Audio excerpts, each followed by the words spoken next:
Oi, gente, sejam bem-vindos a mais um programa do Gestar ao Acalentar. Meu nome é Poliana Matede. E eu sou Carita Rosa. Nós juntas somos do Gestar ao Acalentar. E hoje a gente vai começar com um assunto nada polêmico, super tranquilo, tá, Carita? De lá boa! Lá vem! As reais indicações de cesárea. E aí? Poli, eu não vejo polêmica nesse assunto, porque só existem duas. Manda. Alteração materna, sofrimento materno e sofrimento fetal. Resumiu tudo, Tudo né? que tiver dentro disso aqui é indicação real de cesárea. Ponto, né? Ponto. Dentro do sofrimento fetal, a gente pode encarar ele de... Aí eu abro um leque. A gente pode encarar de algumas formas. Pode ser uma bradicardia, pode ser uma hemorragia. A hemorragia eu coloco no sofrimento tanto fetal como no sofrimento materno. Depende de onde, né? Sim. Então, pode ser um prolapso de cordão, pode ser tanta coisa, mas no final, quando você esmiuça, que você olha o finalzinho, a borra, o que sobrou ali, ou tem uma alteração materna ou tem uma alteração fetal.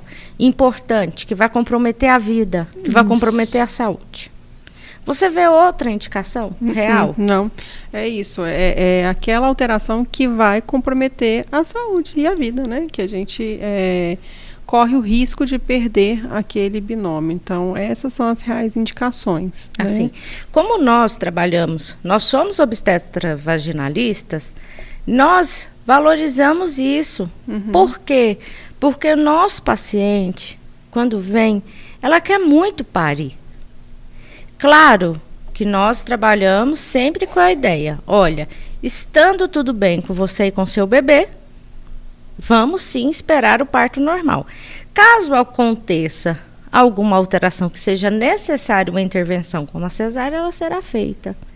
Mas nós prezamos o trabalho de parto, né? Tem tanta coisa. O trabalho de parto, o empoderamento da mulher, a descida do leite, o bebê ser saudável. Então, assim, são muitas coisas que a gente já abordou, ainda vai abordar em outros posts. Hoje é exclusivamente sobre indicações de cesárea. Eu acho que a polêmica, quando a gente fala de polêmica, Carita, é porque, assim, infelizmente a gente vive numa sociedade cesarista, né?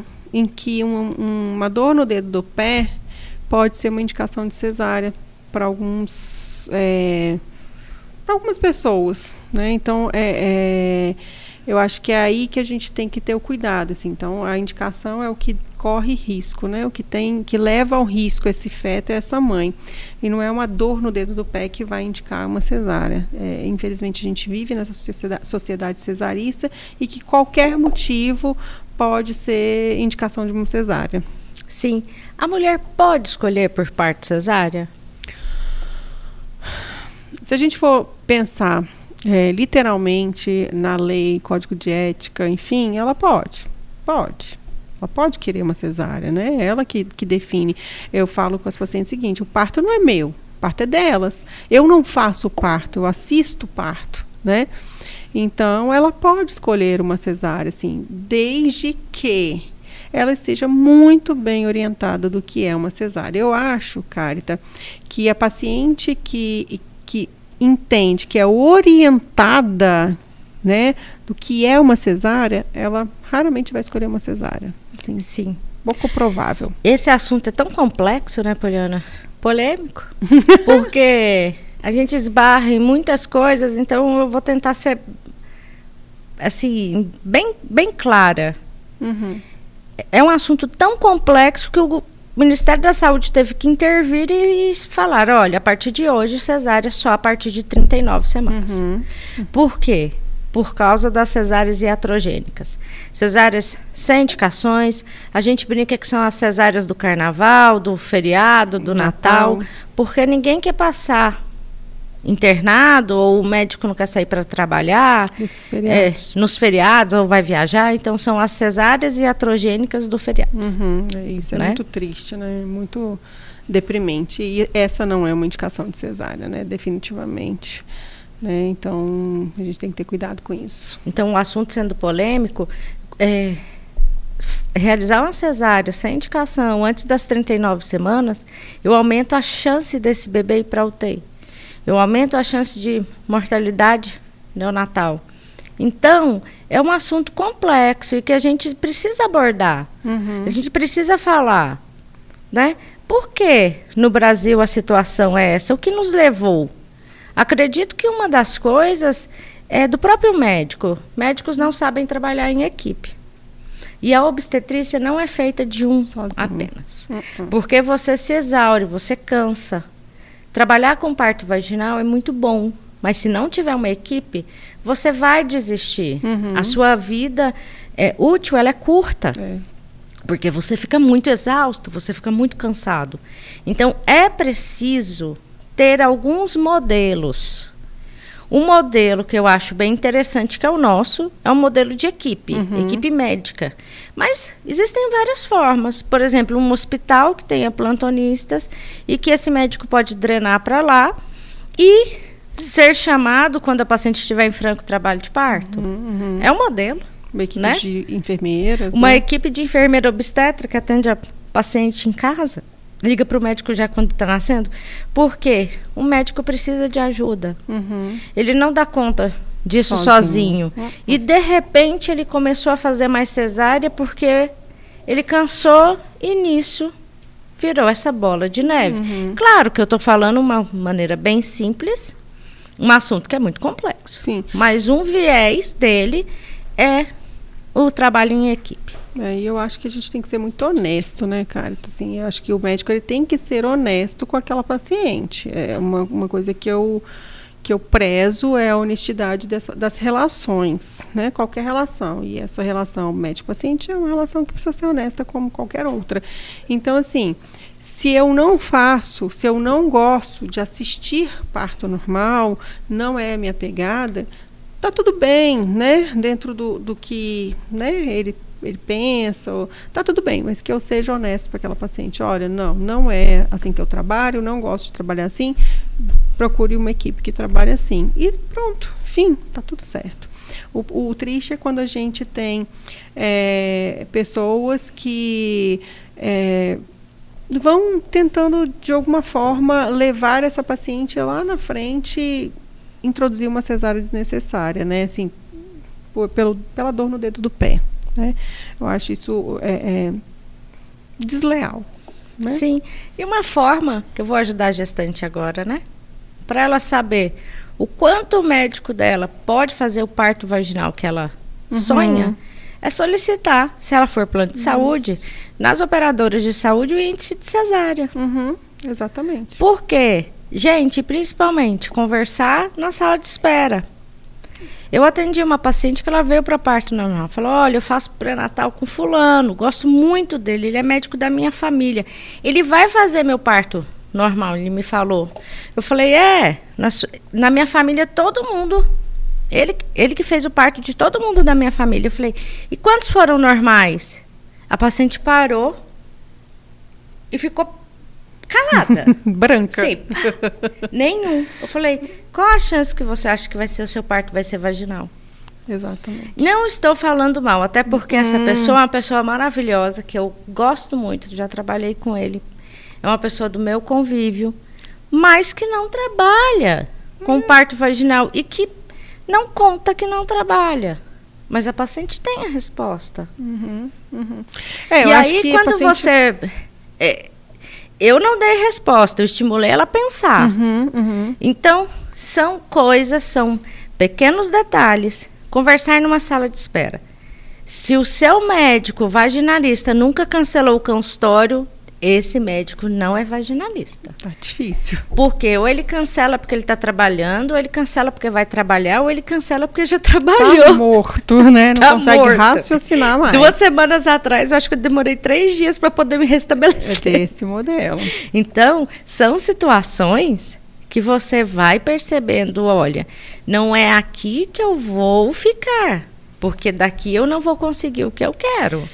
eu falo o seguinte, cara, assim, nós não fazemos o parto, é a paciente que faz o parto dela, né? A gente assiste o parto. Então, o parto não pode ser vinculado a gente. A paciente não pode vincular o parto dela, a mim, a você, a Humaniza, não. Ela tem que vincular só a ela mesma. Só que se ela não tem uma equipe que a empodere, ela pode perder o parto dela, entende? Sim. Porque assim, eu vou, de alguma forma, gerar insegurança nessa paciente para que ela opte por uma cesárea. Olha, uma coisa que a gente conversa bastante. A mulher, na hora do parto, ela vai parir. Ela não vai disputar, brigar pelo parto dela. Então, a mulher, quando ela quer parir via vaginal, ela, munida de informação, munida de uma equipe que preza pela vontade dela, ela pode ficar confiante. Porque não vai ser no momento do parto, do ato de parir, que vai ter uma discussão, alguma coisa, e que ela vai lutar por isso, porque naquela hora ela vai estar frágil. Exatamente. E se você, no momento de fragilidade, você falar, não, pode ir para a sala que vai ser cesárea, senão vai morrer, porque fala assim, né, vai morrer. Gente, até eu iria. Até eu. Uma indicação falha de cesárea que eu vejo muito, assim, às vezes no consultório, né? Não, porque eu fiquei em trabalho de parto 4 dias e não dilatei nada. E aí, quando a gente vai avançando nesse pré-natal, nesse segundo pré-natal, a gente vai orientando essa paciente, chega num ponto que a gente fala sobre pródromo, sobre fase latente, e aí fala com ela, olha, o pródromo e a fase latente são assim, é dor, você se incomoda, tem dor, tem contração, só que são irregulares, o seu colo não dilata. Aí ela fala, nossa, mas era assim que eu estava. Exato, era assim que você estava. Você não entrou na fase ativa. A fase latente pródromo não dilata colo. Então, a paciente não existe indicação de cesárea, não existe falha de indução, não existe falha de progressão, não existe falha nenhuma em fase latente e fase prodrômica, porque ela não está em franco trabalho de parto. Sim. Né? Então, uma coisa que a gente tem que, e aí a gente já falou num programa anterior, informar essa paciente no pré-natal, né? O pré-natal é para isso, né? É para informação e empoderamento dela, para ela não cair nessas conversas, né? Nessas labilidades aí, e que às vezes não é só do médico em si, né, cara? Assim, é da família, é de quem está circulando ela. Então, quando eu falo da escolha, né, como que você quer parir, você vai escolher o médico, vai sentar na recepção e vai conversar, você também tem que escolher quem vai estar ao seu lado, de familiar, amigos e tal, que estejam pensando e raciocinando como você. Então, se você tiver ao seu lado alguém que está querendo que você faça uma cesárea, eles vão trabalhar na sua cabeça para que essa cesárea aconteça, entendeu? E não só na sua cabeça. Até porque parto vaginal é muito arriscado. É perigoso. É tudo muito perigoso, né? Não, assim, seguro, né? mesmo. Jesus nasceu de parto normal na manjedoura e é super perigoso. Seguro é você ser submetida a uma anestesia, cortar a sua barriga, um procedimento de alta complexidade, para algo que fisiologicamente nasceria sem cortes. Sem nada. Então, colocam na sua cabeça que um procedimento cirúrgico cheio de riscos, é mais tranquilo, é mais seguro do que como um parto sem intervenção. Exatamente. Então, isso não são sentimentos contraditórios, né? Eu acho que foi você que uma vez falou isso que eu vou contar. Eu não tenho certeza. Quando uma gestante vai para a sala de cesárea, todo mundo fica com balão na porta do centro cirúrgico querendo aplaudir a hora que o neném nasce. Quando a mesma pessoa vai para o centro cirúrgico operar do apêndice, a família inteira está ajoelhada chorando e gritando porque vai operar o apêndice. Exatamente. Então, olha o sentimento. Todos os dois são cirúrgicos. Mas aqui você tem balão na porta e aqui você tem lágrimas. Então, é muito confuso. Isso. É muito difícil. Então, é importante a gente desmistificar. Eu adoro cesárea. Adoro. Naquelas pacientes que precisam fazer. Uma cesárea bem feita. Cesárea bem indicada salva vidas. Exatamente. Né? Um parto mal indicado pode ser uma complicação. Uma cesárea mal indicada pode ter uma complicação. você conseguir chegar nesse ápice, nesse lugar tão legal da gente estar, né? De conversar com a família, de estar junto, de decidir junto, isso é maravilhoso. Claro que dentro da obstetrícia, a gente está falando aqui tudo do lindo e maravilhoso, mas na verdade as indicações verdadeiras de cesárea são as tragédias. É um prolapso de cordão, né? É um prolapso de cordão, que é quando o cordão quer nascer primeiro que o bebê, vai faltar oxigênio para ele. É o descolamento de placenta, que é quando a placenta quer nascer primeiro que o bebê, vai faltar oxigênio para ele. Esses dois fatos podem originar uma hemorragia, por exemplo, que é um sofrimento materno. Então, olha o quão grave. A cesárea é salvadora de vidas, né? São cesáreas salvadoras de vidas. Claro que se tem outras, né? Paciente cardiopata com repercussão pulmonar, com hipertensão pulmonar. Não tem jeito. É cesárea, inclusive com anestesia geral. É um procedimento que tem que ser assim, feito pelo médico mais responsável daquele hospital, mais antigo, mais destro, né, que tenha maior destreza, conhecimento. O que tenha mais conhecimento, porque é um procedimento com uma complicação muito alta. Então a gente tem que ter essa percepção. Não é nem uma malformação cardíaca com ventrículo único, né? A genesia de ventrículo, né? Ela precisa de nascer via cesárea. Sim. Né? Até porque alterações cardíacas, você pode não ter ritmos normais. E como que você... Ritmos regulares, desculpa, não são normais, não. Como que você vai avaliar o bebê, se ele está saudável ou não, se ele já não tem um ritmo que é confiável. Eu vejo, por exemplo, um feto quando faz taquicardia, ou um feto quando faz bradicardia, e as bradicardias a gente pode colocar... Eu vou usar a classificação antiga, porque ela é mais facinho para explicar para as pessoas. Se desacelera na contração, depois do fim da contração, ou sem contração, né, que é de P1, 2 e 3. Não tem como avaliar. Um cardiopata a gente não tem como avaliar. Exato. Então, são pequenos detalhes que, às vezes, todo mundo fala assim, tentou de tudo aí, operou. Nós trabalhamos diferente, né? Aqui, primeiro, está indicada a cesárea. Tirou tudo que poderia agravar, será um parto normal. A nossa primeira indicação sempre é cesárea. Uma cesárea todo mundo já tem, né? Que a gente fala, uma cesárea já tem. Agora aqui, que é o que a gente precisa chegar. Né? Geralmente, essa cesárea aqui, elas são cesáreas que acontecem em plantões. Por isso que equipes de plantões têm que ser bem entrosadas. Tem que ter uma equipe responsável, uma equipe que estuda, uma equipe que está coesa, porque você tem que ser muito rápido. Aqui, todo segundo faz diferença.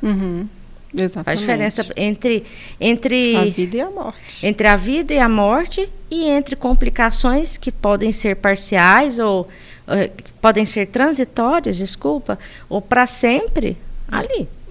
Então é aí que a sua expertise, que você vai mudar o desfecho dessa mãe e desse bebê.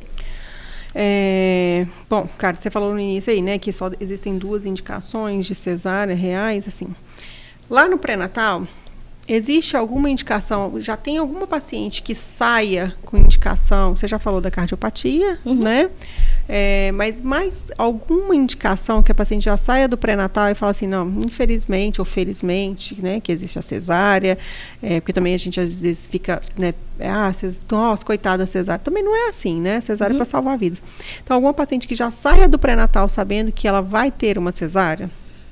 Olha, o que está vindo agora na minha cabeça, que eu penso, é só lesão herpética ativa. Placenta prévia centro total, né? Sim, placenta prévia centro total, que a gente vai entrar aqui na distócia do bebê, no sofrimento do bebê, né? Porque a porque não tem como... Não passa, né? Não passar, fechou a passagem. Obstruído. E a lesão herpética, então, para quem não sabe, a herpes genital é uma contraindicação absoluta de parto normal. Ativa. Agora eu lembrei de outra coisa, condilomas. Sim. Se tem condiloma que obstrui a passagem, você pode indicar uma cesárea. Agora, ter condilomas pequenos não é indicação de cesárea. Por quê? Só para lembrar um pouquinho, o condiloma ele é uma lesão que ele é originado pelo HPV, tá? E tem descrito que essa mulher, ela está colonizada desde antes da gestação. Aquele endométrio, ele já tinha o HPV. Então, você não melhora a performance desse pré-natal operando, fazendo cesárea. Sim, pode nascer de pré-natal. Existe uma doença que pode acontecer que chama... condilomatose laríngea, né? Isso, obrigada. Engasguei, condilomatose laríngea. Mas eu, particularmente, nunca vi. Né? Então, se esse condiloma não obstrui passagem, não é impeditivo do bebê passar, pode vir de parto vaginal sem problema algum. Então, são poucas, né? A paciente sai do pré-natal com poucas indicações. Então, assim, no geral, resumindo, a placenta prévia centro total, alguma lesão obstrutiva, né? Seja condiloma, câncer, às vezes tem um câncer, né? E o herpes genital, eu lembro agora assim, né, do pré-natal. Aí a gente vai para as emergências, né? Urgência e emergência, que seria um prolapso de cordão e um descolamento de placenta, que são as indicações. Agora, durante o próprio parto, né, a gente pode ter algumas indicações que não são essas descritas. Sim. Né? Teve um sofrimento, rompeu a bolsa e fez um sangramento de vasa prévia. Sim. Né? Que é um vasozinho da placenta. Mas aí, Polly, vai ter a bradicardia. Sim. Então, assim, aí percebe que eu bolei isso. São sofrimento materno e sofrimento fetal. Porque tudo vai refletir aqui no batimento do feto ou vai refletir nessa mãe. Esse estado geral dessa mãe, né? Então, como que tá aqui? Durante o trabalho de parto, pode acontecer? Pode. Recentemente eu tive um trabalho de parto, foi uma paciente... Olha, essa paciente foi muito massa, porque ela chegou a 41 semanas, nós internamos, fez a indução de parto, entrou em trabalho de parto, 10 centímetros, bradicardizou e eu operei. Ufa! Parece que foi rápido, né, aqui falando, né? Foi super rápido, 18 horas. E aí... toda vez que você indica uma cesárea, você fala, por quê? O que eu fiz? Nossa, né? tava onde tudo eu tão... errei? Onde que eu errei? Você se penaliza. Gente, o cordão era desse tamanhozinho. Então, na hora que esse bebê desceu, que estirou o cordão, desacelerou. Então, eu tenho que ser humilde. Nós trabalhamos com parto normal, nós amamos. A gente fica assim... extasiada, né? Ocitocinada. Mas é preciso saber a hora de parar. saber parar. É preciso saber que aquela bradicardia era uma bradicardia patológica, que algo não estava legal. Exatamente. Vocês perceberam que eu não falei aqui de mecônio? Não. Porque todo mundo fala do mecônio, de uma dificuldade. Mecônio. Olha, mecônio pode ser indicação de cesárea ou não. Ele sozinho não representa nada. Mecônio, para mim, é a ausculta do batimento. E como está o colo? Exato. É um colo favorável, molinho. Tem colo que você toca, ele é bom. Tá uma dilatação avançada, BCF tá bom? Segue fluxo. Segue tranquilo. Agora, não dá para eu ter um mecônio espesso, paciente. dilatado 1 centímetro. Colo grosso. 1 centímetro grosso posterior, desacelerando. Ninguém, sã consciência, vai manter isso. Então, percebe que é muito esse manejo? Eu falo com as meninas, falo assim que partejar é uma arte. Com certeza. Partejar é uma arte. É você ter tempo, é você observar, é você olhar. E, ao mesmo tempo, estar pronto para agir. Agir nessas situações de urgência e emergência. E aí que cansa, né, Carita? E aí que cansa, né? A nossa cabeça, tudo. E aí que colegas desistem. E, ok, compreensível, porque você tá... É uma paciência ativa que a gente fala, né? A paciência ativa. Sua cabeça está funcionando 100% do tempo naquela situação ali. Você está entregue para aquela situação ali. Seu corpo, sua alma, sua cabeça, seu pensamento, tudo ali para aquele momento. E quem é o melhor médico do mundo, Polly? O médico do depois. O médico do dia seguinte. A gente tem sempre que pensar assim, naquela situação, nisso que eu contei para vocês, da indução e tal, eu indiquei a cesárea. eu tive 2 minutos para pensar. Quando alguém lê aquele caso, poderia ter falado assim, por que você não fez isso? Por que você não fez aquilo?